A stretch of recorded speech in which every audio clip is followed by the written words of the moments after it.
Começamos aqui pelo programa de iniciativas no âmbito desta exposição, Quinta do Rochinol, uma olaria romana, e não vou com certeza repetir os objetivos que o Jorge já apresentou muito bem, mas dizer-vos que, como é prática há mais de 20 anos, não é, com o Museu Municipal do Seixal, sempre que nos é possível, quer para as exposições temporárias, quer para as permanentes, tentamos, portanto, realizar programas de iniciativas que abranjam o maior leque possível de públicos e a maior diversidade possível de atividades.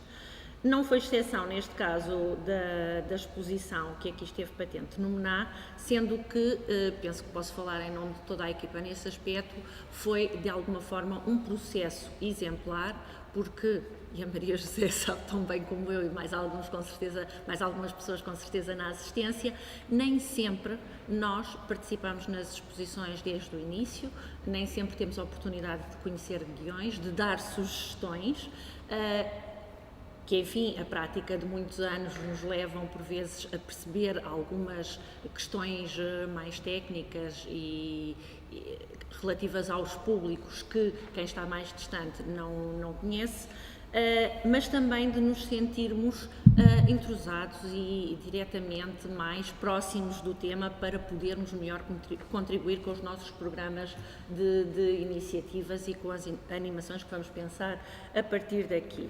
Ora, este processo foi exemplar porque, desde o princípio que nós estivemos presentes, e isso permitiu-nos fazer nascer e crescer um programa de iniciativas que acompanhou, no fundo, também a criação da exposição.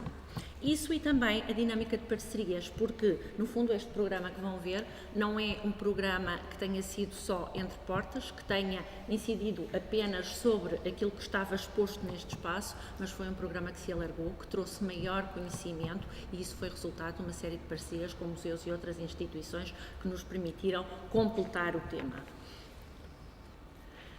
Portanto, o nosso programa de iniciativas foi pensado para envolver vários tipos de grupos. Nós habitualmente tentamos dar dois grandes blocos de públicos. Os públicos que são visitantes em grupos, geralmente escolas, universidades, mas outras instituições, algumas com fins educativos, científicos, culturais ou pura e simplesmente lúdicos, mas também os visitantes individuais, aqueles que participam em atividades com inscrição individual e perfeitamente voluntariamente. Nesse aspecto conseguimos abarcar diversos tipos de públicos, como vão ver de seguida. Também tivemos diferentes tipologias de atividades, os ateliês, as visitas, os passeios temáticos, os seminários, projetos, espetáculos, enfim, e até mesmo parcerias com escolas e universidades, como viram. A duração das atividades também foi bastante variável, houve atividades que duraram 1, 2 horas, por vezes um dia ou mais que isso até em algumas visitas e atividades. E, como é habitual, teve uma abordagem multidisciplinar, portanto, e multitemática aqui a nossa exposição. Já há longo tempo que nós temos refletido sobre as acessibilidades nestes programas de iniciativas e consideramos que não é propriamente muito produtivo criar programas específicos para pessoas com necessidades específicas. É mais correto criar programas de iniciativas que sejam adaptáveis às diferentes necessidades dos públicos. E, mais uma vez, aqui no sentido de respeitar quer as necessidades de acessibilidade física, quer cognitiva, os nossos programas estiveram sempre abertos e muitas vezes contemplaram pessoas com necessidades especiais. Começamos por fazer um balanço do público escolar e outros grupos organizados e como calculam, e o Jorge ainda há bocado disse, portanto a exposição era para ter terminado em 2010, não é?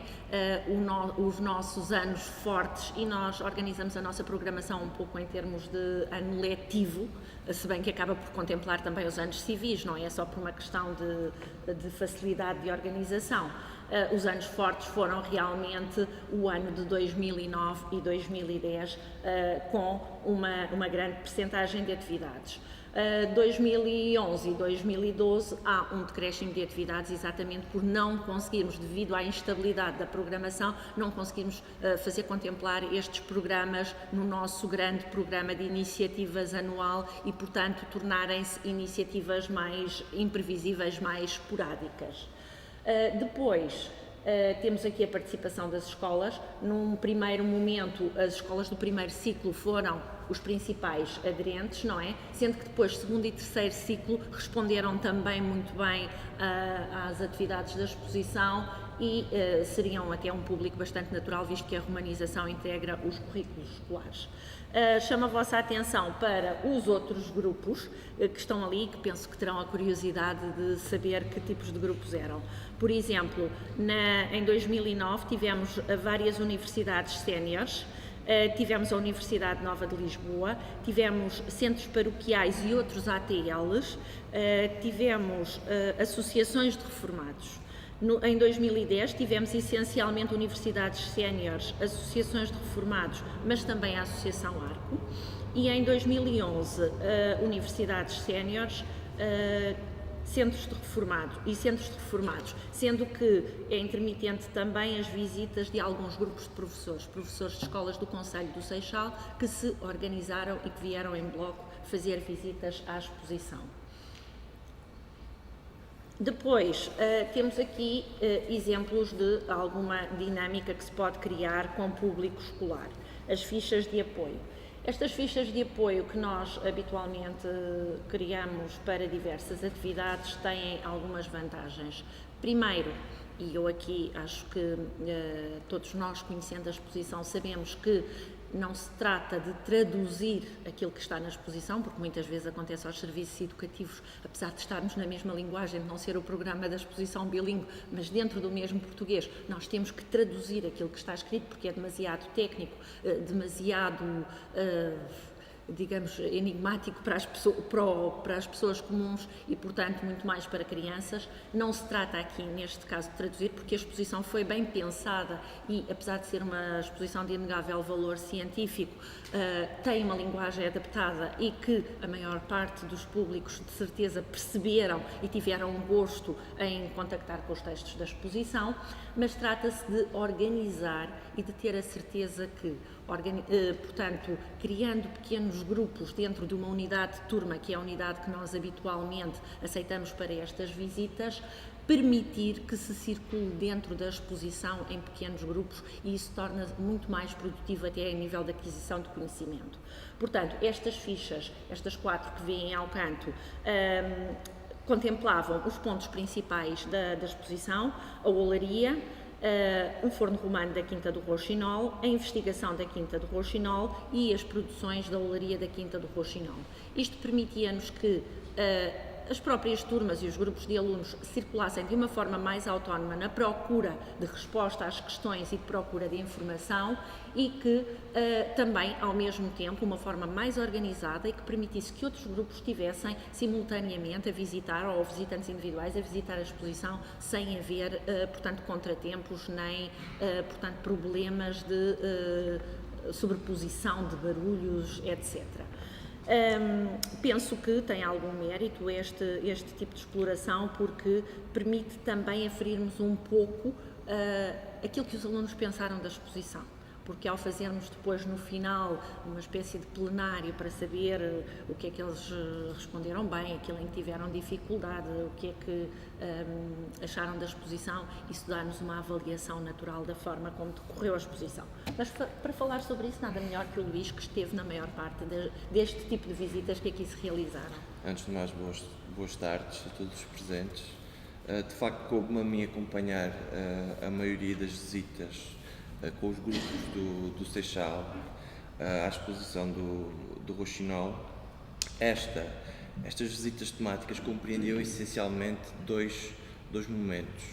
Num primeiro momento, em que o grupo organizado se dividia em 4 subgrupos, cada um dos grupos tinha o seu conjunto de 4 fichas, organizados de forma diferente, e isso, por sua vez, permitia-lhes ser eles próprios a explorarem a exposição ao seu próprio ritmo.